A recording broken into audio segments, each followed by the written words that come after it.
Dès la première image, il est dans le plan. Ceint de blanc et de dignité, couteau à la main. On aperçoit d'abord que son torse barré d'un tablier, ses mains gantées de métal. Puis la caméra s'éloigne.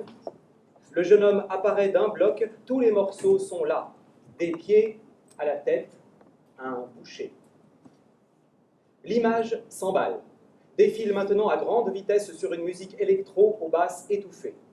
Le boucher débite des porcs en accéléré, déjointe les vertèbres os par os, extrait des côtes de bœuf, coupe un rumsteak, racle la graisse sur les muscles, torture la chair avec un batteur puis un attendrisseur, dénerve foie et rognon, saisit une belle tête de veau par les narines, la décalote, déroule la ficelle à ligoter, jette la viande dans un feuillet d'emballage, la pèse et tend le paquet au client.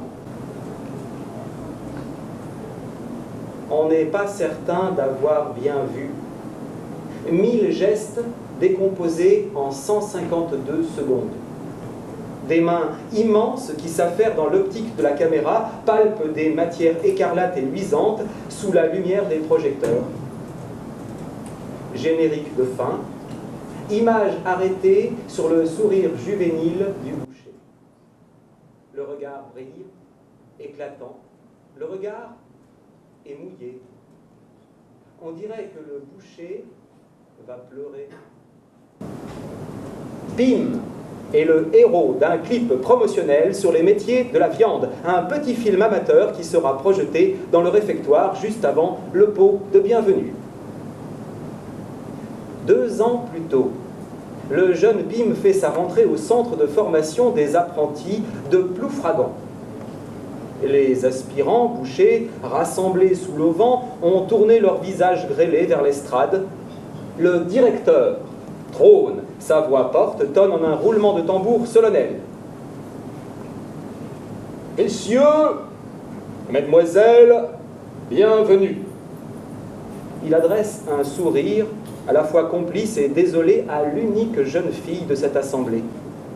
Monsieur le directeur est à 3 ans de la retraite et, à l'ancienne, épaules en avant, ventre à la proue, mains croisées dans le dos, souliers à boucles et costume anthracite. Messieurs, mademoiselle, la première chose qui va vous sembler un détail, mais non, sachez que le boucher porte le cheveu court. Question d'hygiène, question de présentation. J'en vois un certain nombre qui devront passer chez le coiffeur. Les cheveux courts, c'est plus propre, c'est plus simple, c'est plus courtois aussi. Mademoiselle, vous pourrez vous contenter de les attacher. Pim n'a pas toujours rêvé d'être boucher. Ce n'est pas une vocation, ce n'est pas reprendre l'entreprise paternelle, c'est fuir l'école qui l'indiffère d'abord, puis l'ennuie. C'est trouver un boulot, gagner de l'argent, s'y mettre le plus vite possible, avoir un métier et qu'on n'en parle plus. Pim n'a jamais simulé le moindre intérêt pour une vie d'intellectuel, une carrière d'étudiant, au motif qu'une scolarité longue lui assurerait de gagner décemment sa vie, d'obtenir des responsabilités, d'accéder à une certaine forme de mérite social. Les études ne garantissent plus rien, et certainement pas un emploi lucratif et stable.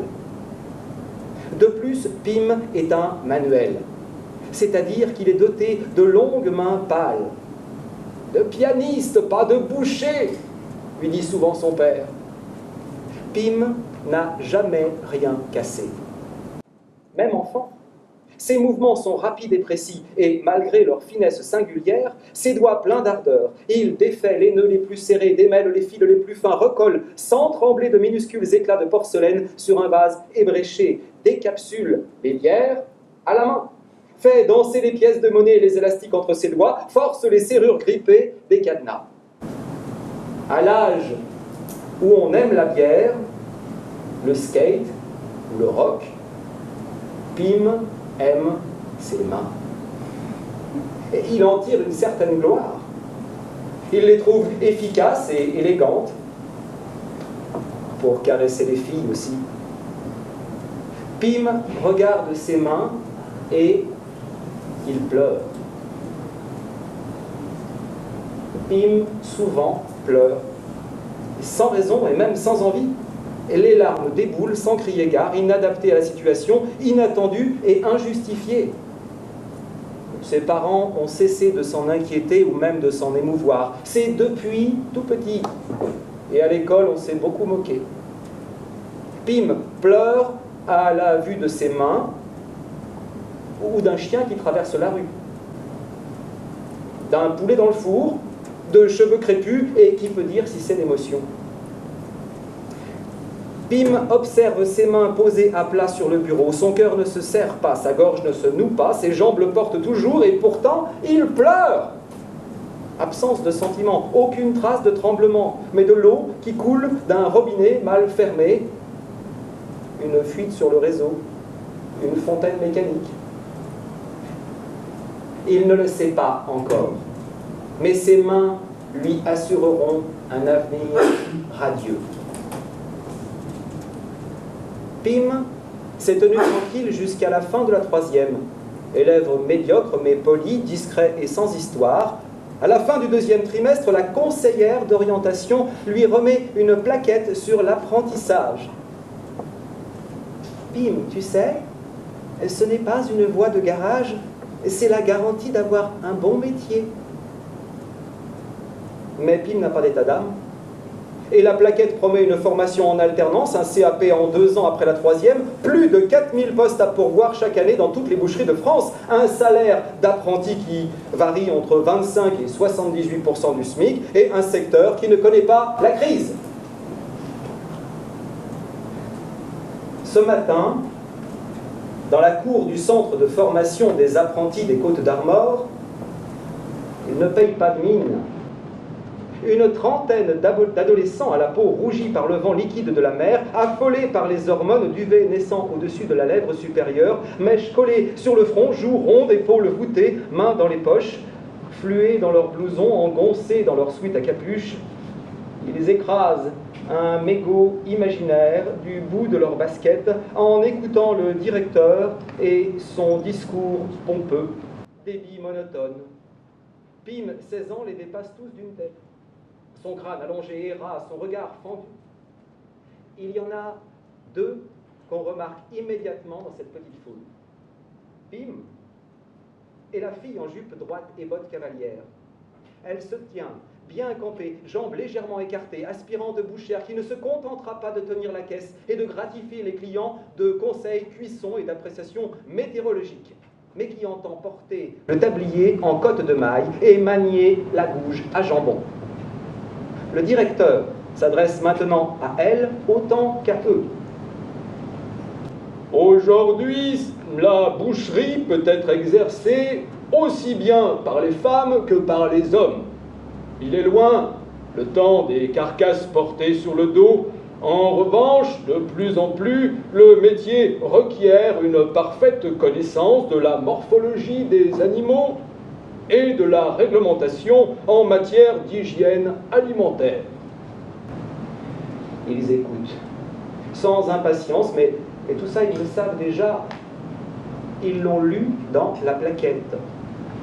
Vous pourrez travailler en boucherie artisanale, en boutique ou sur les marchés, mais aussi intégrer un atelier de découpe et de transformation pour la restauration, ou encore être embauché par la grande distribution. Dans artisan boucher, le mot le plus important, c'est artisan. La viande appelle le vin. Historiquement, les devantures des boucheries étaient peintes en rouge sang. Les apprentis s'agitent. Un léger brouhaha enfle comme une nappe de brouillard, se répand dans toute la cour. Alors, bienvenue à tous et faites honneur à cette belle profession. Les élèves applaudissent enfin, sans conviction, puis se dispersent pour se reformer immédiatement en petits conciliabules par affinité instinctive. Pim va s'en griller une sur le trottoir. La dernière. Il a décidé d'arrêter, le goût de la royale menthol se mariant assez mal avec l'odeur de la viande. Il a décidé d'arrêter au risque de décevoir les filles qui aiment tant ces baisers mentholés. Mais les filles gagneront au change, puisque Pim envisage de louer un studio en centre-ville avec son salaire d'apprenti.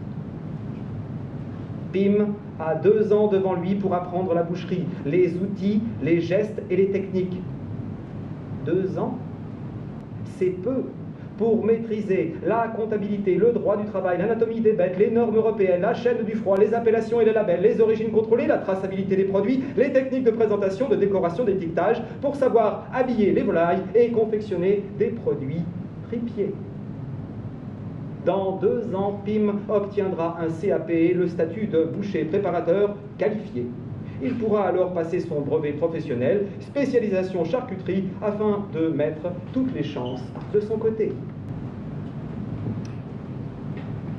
Lui, il n'a pas le physique de l'emploi. C'est ce que se dit le professeur de transformation de carcasse alors que Pim entre dans la classe pour le premier cours de l'année.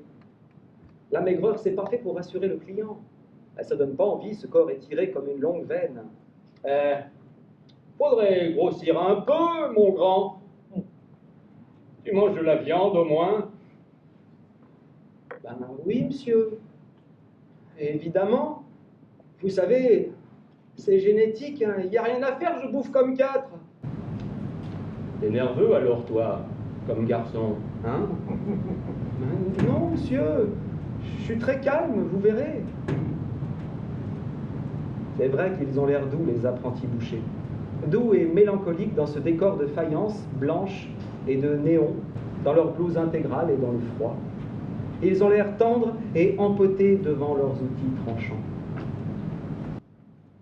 Pim, arrête de regarder ce couteau comme un couillon.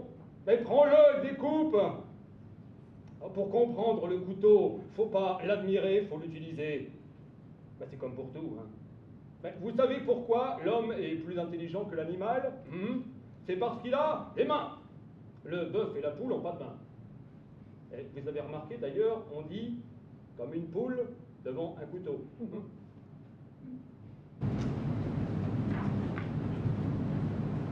Dès la première semaine de formation, Pim est embauché comme apprenti à la boucherie Morel de Ploufragan, où il se présente le jour de l'entretien, vêtu d'une chemise blanche impeccable et légèrement bouffante sur son torse creusé, qui ne remplit jamais aucun vêtement, et d'un jean neuf repassé et chaussé de mocassins noirs en cuir pleine fleur.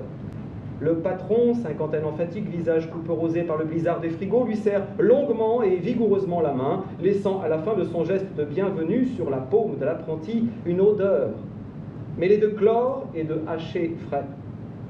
Il insiste sur l'importance de la transmission dans le métier, sur la courtoisie qui fait parfois défaut à la jeune génération. Ajoute enfin qu'il faut être passionné pour faire ce travail, pour confectionner de beaux produits, pour se lever au cœur de la nuit et passer des heures dans les chambres froides. Mais Pim n'a peur de rien, ni de la fatigue, ni du froid, ni du travail. Il a juste peur de se mettre à chialer, comme ça, pour rien devant le patron, en ficelant un rôti et de se faire virer pour excès de sensibilité ou mauvaise hygiène. Oui, les larmes dans la chair à saucisse, c'est pas idéal.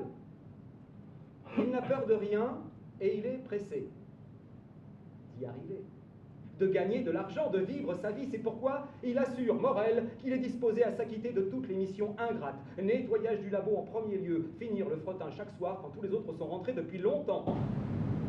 Le laboratoire, il sait qu'il s'y sentira bien. L'arrière-boutique où se confectionnent les terrines et les charcuteries, la cale du grouillot où se pratique l'art magistral de la découpe de la carcasse et où se nettoie la merde. Pim est sans orgueil. Pim est sage et se tient au plus près de ses ambitions. Devenir boucher, identifier les différentes parties du bœuf et manier la lame. Dès la première heure du premier jour, il plonge tête la première dans la boucherie, comme un forcené, un enchaîné à son sacerdoce, à son addiction immédiate et entière. Et on verra comment Pim va devenir fou de viande. Le premier jour, à la boucherie Morel, Pim embauche à 6 heures et débauche à 20. Il commence par nettoyer le labo, puis consacre le reste de la matinée à l'observation. Il les regarde faire, il découpe les carcasses des os, débarrasse la chair des peaux et des graisses superflues, en blouse blanche et en retrait, silencieux, les mains dans le dos, Pym enregistre la chorégraphie exécutée sous ses yeux, tout en guettant d'éventuelles larmes qui ne viendront pas.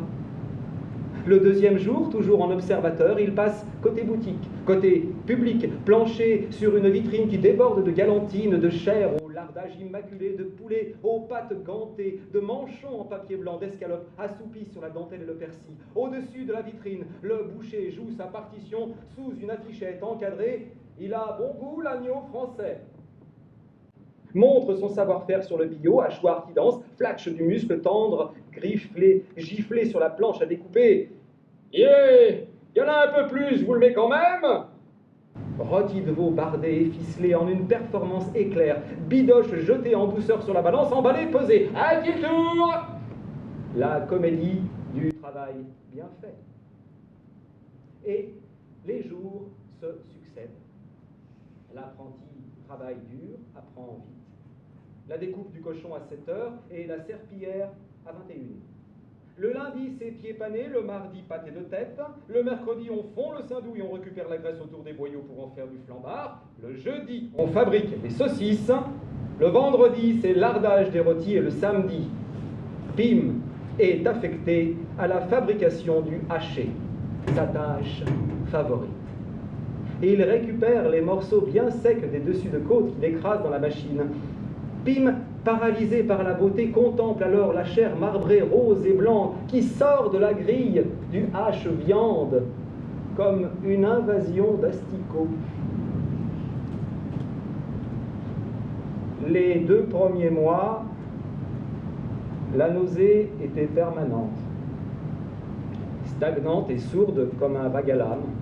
Le sang, les odeurs, la tripaille et la javel, mais aussi la fatigue et les nuits trop courtes. Le bol de café amer au réveil, seul à la table de la cuisine, l'estomac incapable d'assimiler la moindre nourriture, alors que le corps réclame encore du repos. Pym gagne rapidement en dextérité et en assurance. Mais ses articulations sont douloureuses. Il souffre déjà de courbatures dans le bras droit. Il a des fourmis dans les jambes à force de se tenir debout, immobile et penché sur l'établi. Sa peau blanche se marbre de rouge. Le sang afflue et bat dans la main, ankylosé, toujours prolongé d'une lame. Mais semaine après semaine, Pym répète les mêmes opérations et cette répétition finit par annuler la fatigue, anesthésier la douleur, une habitude qui envahit le corps comme une langueur et comme une adrénaline, les deux à la fois, torpeur et fougue. Il prend un plaisir inédit à désosser, à séparer minutieusement la viande de l'os. Pas un seul petit morceau de chair qui ne reste accroché, elle est parfaite, claire et nette, aucun coup de couteau dans la fibre, une viande sans trace, un voile de soie rouge. Tout le réjouit. Il n'y a qu'à voir ce visage concentré sur la fabrication du jambon cru. Pym retrousse lentement les manches de sa blouse, pose son corps sans fin sur un tabouret de traite, jambes écartées, genoux remontés au menton, cale entre ses chaussures de sécurité un bac rempli de gros sel dans lequel il plonge les jambons, puis les frotte avec vigueur dans le sens de la fibre. Jour après jour, Pym frotte sans jamais se plaindre, et frottant se rêve déjà meilleur ouvrier de France, prix d'excellence tripière, champion du monde des découpes de carcasses, la grande œuvre du boucher, sa geste. Pym se rêve chevalier viandard.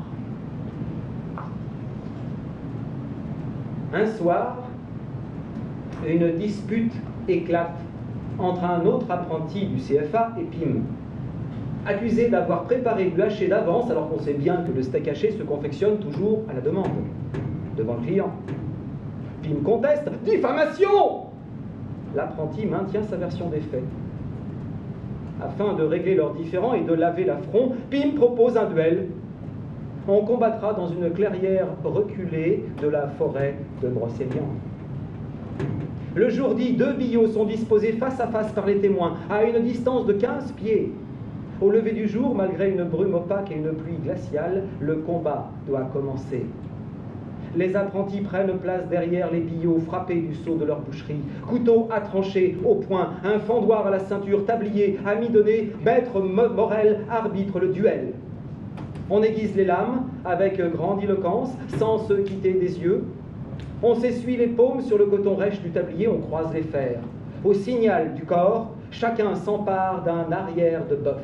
Les fendoirs s'abattent sèchement sur le bois, schlac, et c'est à celui qui fera le plus beau travail, schlac, la plus belle découpe. Les doigts écartèlent maintenant les fibres de la viande, arrachent gras et nerfs, serrent le manche du couteau, plongent dans la chair et la remuent, la tripotent outrageusement. À l'issue du temps réglementaire, Pim en nage, les yeux creusés et cernés d'un voile mauve, le tablier souillé, la main endolorie et tremblante, et déclaré vainqueur. Morel est fier de son apprenti, de ses fiertés illégitimes qui concernent d'autres que soi. Un soir après la fermeture, il fait signe à Pim de rester, lui tend une chaise et quelques tranches d'andouillette, lui sert un verre et pose avec emphase sa large main sur l'épaule osseuse de l'apprenti. Tu es le meilleur. Et tu iras loin parce que tu respectes le métier, de savoir que le boucher, il est comme le médecin, il a du pouvoir. Il tient la vie de ses clients entre ses mains. N'oublie jamais ça. On peut en crever d'avoir avalé de la mauvaise bidoche. Si la viande est avariée, mal travaillée, si la chaîne du froid est cassée, il y a des morceaux, même les chiens en veulent pas. Il faut bien savoir conserver la viande. On peut la faire rassir longtemps si elle n'est pas émoussée, si on garde le gras sur la carcasse, mais une fois que la lame est entrée dans la viande, tout va très vite. On ouvre un passage aux bactéries et le muscle qui était à l'abri mûrit, puis rassit, s'altère, passe au bleu et vous intoxique. Le rouge tourne au brun moiré, au vert, et les odeurs d'ammoniac, des goûts vous écœurent. La viande devient poison. Ce jour-là, Pim réalisa qu'il pouvait tuer un homme avec une bavette d'aloyaux avariés. Il en conçut une grande inquiétude, une forme de peine, et bizarrement, comme un retour cinglant du désir. Et ça lui donna envie de coucher avec une fille. Il repensa aux filles qu'il négligeait depuis des mois, mais est-ce que les filles sont attirées par les bouchers? Est-ce que les filles veulent coucher avec des garçons qui sentent la saucisse de Montbéliard, la viande braisée, le poulet rôti aux herbes et le sang caillé? Est-ce que les filles à qui cette odeur de bois et de labeur ferait monter des « je t'aime » au fond de la gorge, des « je t'aime, je vais te manger ». Pim, t'as caché des rognons dans ton caleçon? Et si le jus coulait sur tes cuisses, je le lècherais. Avant, les filles aimaient Pim pour ses yeux de chat, paisibles, sa douceur vive, son corps affûté comme une serpe et ses baisers à la menthe. Avant, Pim croisait des filles à l'école ou sur la place le samedi soir, quand on tenait des bancs tard dans la nuit. La place, ça fait des mois qu'il n'y est pas retourné. Ce soir, l'air est tendre et la lumière décline. Ce serait peut-être l'occasion d'y faire un tour, de croiser une fille et de l'inviter à dormir dans le canapé lit de sa studette Ikea.